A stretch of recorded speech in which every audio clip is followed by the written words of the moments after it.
Salve, salve, galera! Então, hoje aí eu vou pegar a civilização egípcia, tá? Para fazer uma análise bem compacta, para que você, vestibulando, aluno de ensino médio, a rapaziada que vai fazer o Enem, tá? Sintam-se mais à vontade para fazer uma boa prova, tá? Então, o primeiro passo é entender o seguinte, tá? Civilização egípcia, ela é uma das civilizações mais antigas da história, tá?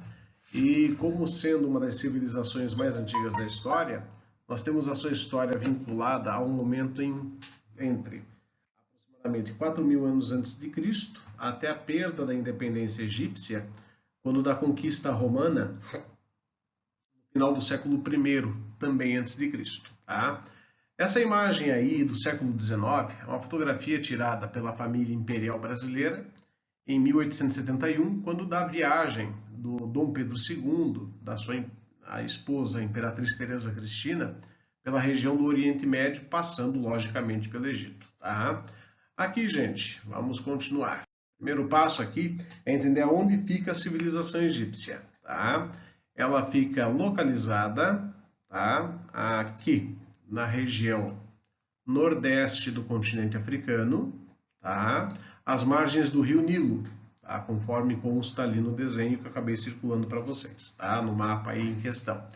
O rio Nilo ele tem uma divisão aqui na região norte, tá? Que é a região do delta do rio Nilo, tá? Conhecido futuramente como o Reino do Baixo Egito, tá? E a região do Vale do rio Nilo, que você está vendo aqui, tá? Que constituiria na história egípcia o reino do Alto Egito. Por volta do ano de 3200 a.C., o rei do Alto Egito, Menes, tá? Em egípcio Narmer, ele acaba unificando os dois reinos, conquistando o reino do Baixo Egito, tá? Unificando com isso os nomos, as províncias que faziam parte da civilização egípcia, e a partir dessa unificação acaba rolando então o início da primeira dinastia egípcia, com o faraó Narmer, Menes em grego, tá? E a partir de então, você tem aí mais de 30 dinastias governando o Egito. Dinastia é uma família que governa até o seu encerramento, tá claro? Aqui, indo lá para frente, por volta da 17ª, 18ª dinastias, você tem aí o faraó Amenófis IV, tá? Que é o sujeito que está aqui à sua esquerda, tá? Que é conhecido dentro do chamado Novo Império, tá? Ou Novo Reinado, como queira chamar, Novo Egito, como queira chamar. Você tem as histórias, a história da civilização egípcia é composta por Antigo, Médio e Novo Império, e depois o Renascimento Saíta. Mas durante o Novo Império acontece o que alguns historiadores chamam de reforma religiosa. Não é bem por aí. O faraó Amenhotep, ou Amenófis IV, Amenófis é o nome grego dele, ele acaba tendo uma disputa de poder contra os sacerdotes, tá? Que acabaram aí tendo um poder extremamente exacerbado durante o faraonato do seu pai, o Amenófis III, e ele, temendo perder essa autoridade, temendo perder o poder político, ele acaba fazendo com que o povo egípcio tivesse uma reorientação religiosa para o culto ao deus, no caso aí o deus do sol, tá? O deus aí no caso Amon, tá? E esse tipo de situação, de mais ou menos configuração de uma reorientação religiosa, alguns historiadores de forma errônea acabam colocando como sendo algo fazendo referência a uma reforma monoteísta. Não é isso que acontece. Você tem uma reorientação religiosa para o culto ao deus Amon, tá? Que aí, no caso, alguns também acabam chamando de deus Aton, tá? Que é o deus do disco solar.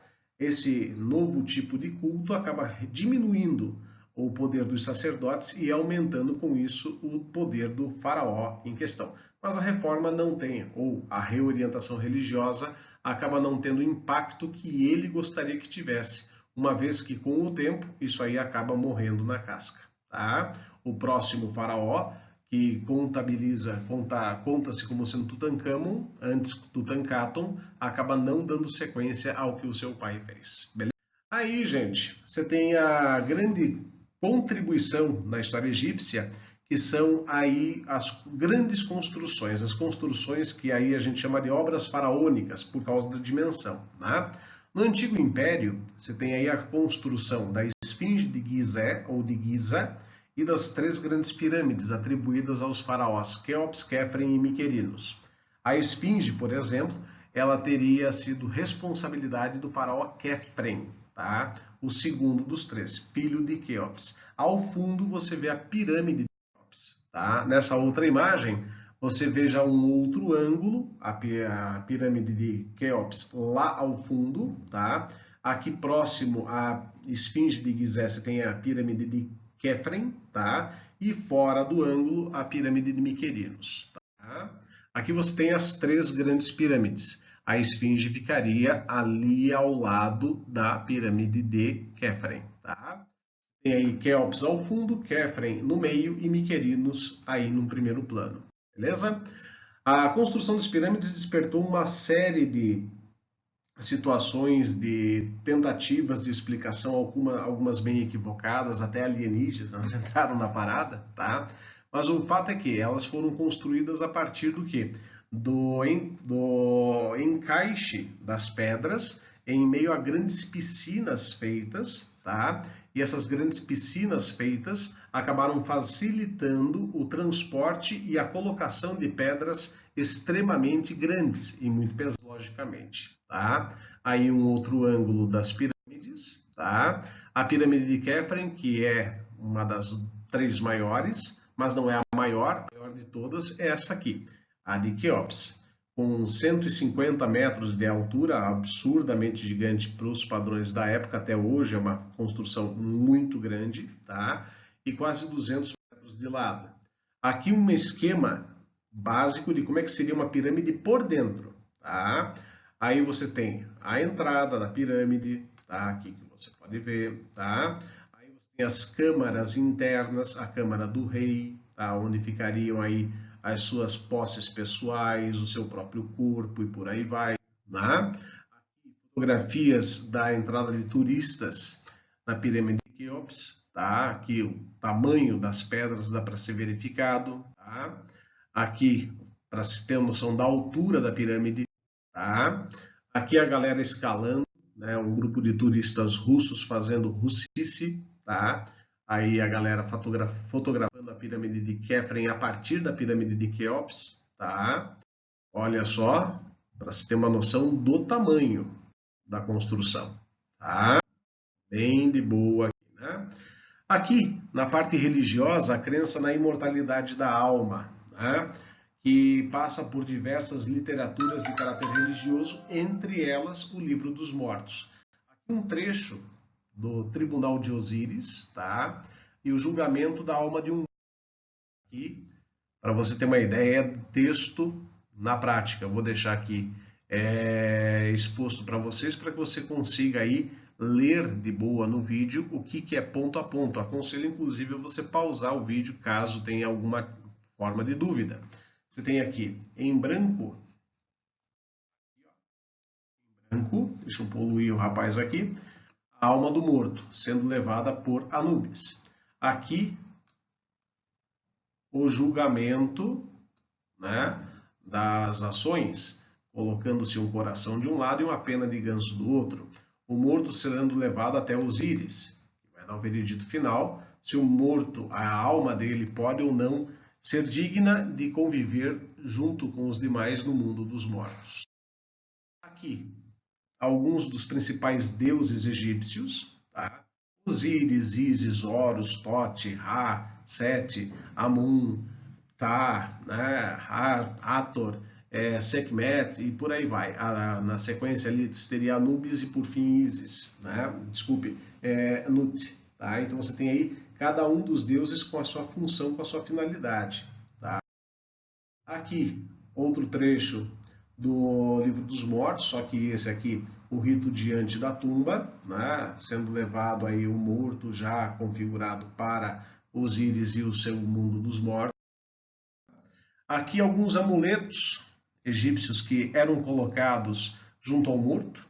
Você tem o Djet, que é a coluna de Osíris, a flor de lótus, a cruz ansata, que simboliza a vida eterna. Algumas pessoas, inclusive, usam pensando que é o crucifixo cristão e não é, tá? Claro isso. Sem olho de Horus, tá? E o escaravelho, tá? Que representa a ressurreição. Aqui você tem a pedra de Roseta. Muito que se sabe da civilização egípcia, por anos, séculos, milênios, ficou esquecido. Porque o hieróglifo, o hierático e o demótico, que eram as escritas do povo egípcio, elas simplesmente foram esquecidas, fruto da conquista romana e da destruição que fizeram os romanos sobre a própria civilização egípcia.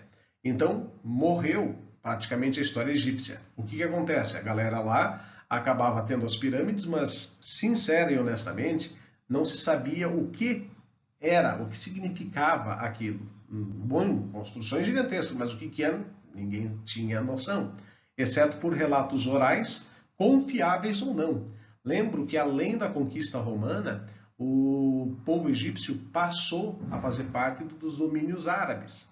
E o islamismo, por sua vez, também não preservou a cultura egípcia original. Tá? Então, o que acontece? Por séculos e milênios, morreu a história egípcia. Não se tinha como contar aquilo lá.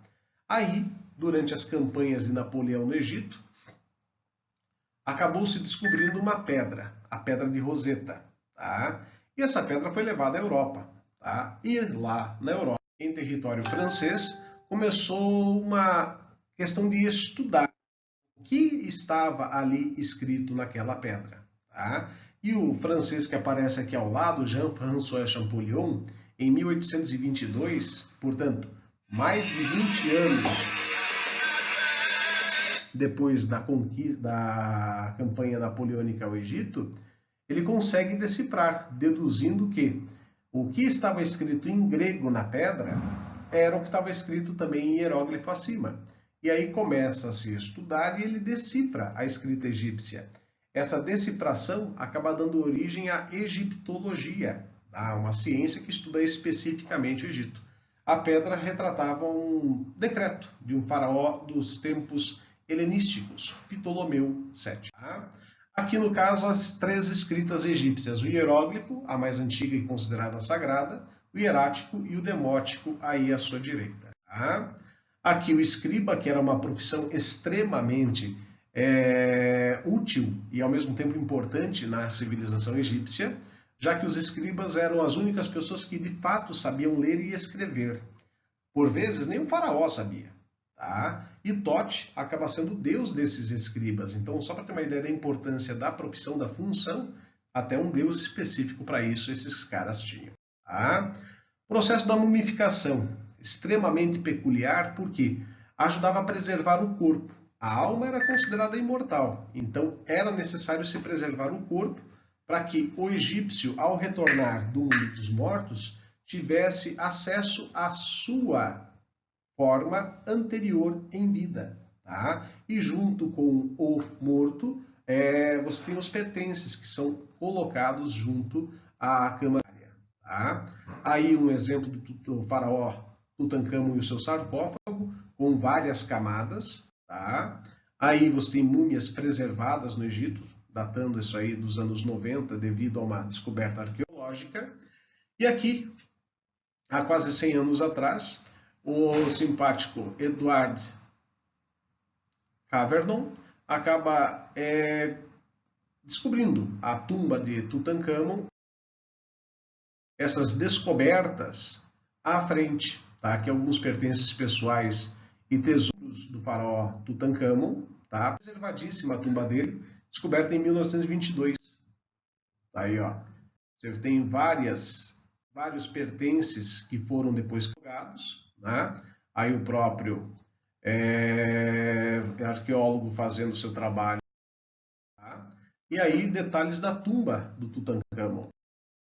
Tá? E a riqueza da máscara mortuária. Tá?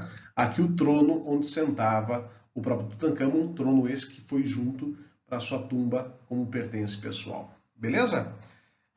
Um abraço a todos.